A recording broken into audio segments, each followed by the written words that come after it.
વર્ષ 2024ની લોકસભા ચૂંટણીને લઈને રાજકીય પક્ષો સક્રિય થયા છે અને પોતપોતાની રીતે તૈયારીઓ શરૂ કરી દીધી છે। ત્યારે ચૂંટણીના બ્યુગલ વાગી ચૂક્યા છે તો ભાજપે પણ પોતાની તૈયારીઓ આદરી લીધી છે, જેના ભાગરૂપે આજે 26 બેઠકોના ચૂંટણી કાર્યાલયનું ઉદ્ઘાટન કરવામાં આવ્યું છે। રાષ્ટ્રીય અધ્યક્ષ જેપી નડ્ડા ગુજરાતમાં આવ્યા છે અને ગુજરાતના 26 કાર્યાલયનું વર્ચ્યુઅલી ઉદ્ઘાટન કરવામાં આવ્યું છે। અમદાવાદના થલતેજથી વર્ચ્યુઅલી તમામ કાર્યાલય શરૂ કરવામાં આવ્યા છે, જેમાં કચ્છ બેઠકનું મધ્યસ્થ કાર્યાલય ભુજ ખાતે શરૂ કરવામાં આવ્યું છે। પંડિત દીનદયાલ ભવન કે જે જૂનું ભાજપ કાર્યાલય છે તે ખાતે લોકસભા મધ્યસ્થ કાર્યાલયનું ઉદ્ઘાટન કરવામાં આવ્યું હતું, જેમાં જિલ્લા ભાજપ અધ્યક્ષ દેવજીભાઈ વરચંદ, પ્રભારી મંત્રી પ્રફુલ્લ પાનસેરિયા, પ્રદેશ ભાજપ મંત્રી નૌકાબેન પ્રજાપતિ, કચ્છ જિલ્લા ભાજપ સંગઠન પ્રભારી કશ્યપભાઈ શુક્લા, કચ્છ લોકસભા પ્રભારી કમલેશભાઈ મીરાણી સહિતના અગ્રણીઓ ઉપસ્થિત રહ્યા હતા તો મોટી સંખ્યામાં ભાજપના કાર્યકર્તા અને કચ્છની 6 વિધાનસભા બેઠકોના ધારાસભ્યો ઉપસ્થિત રહ્યા હતા।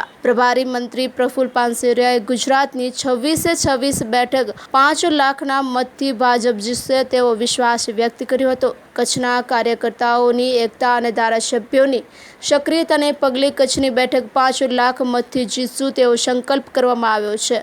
લોકો ભારતીય જનતા પાર્ટીની વિચારધારામાં યોગદાન આપી રહ્યા છે।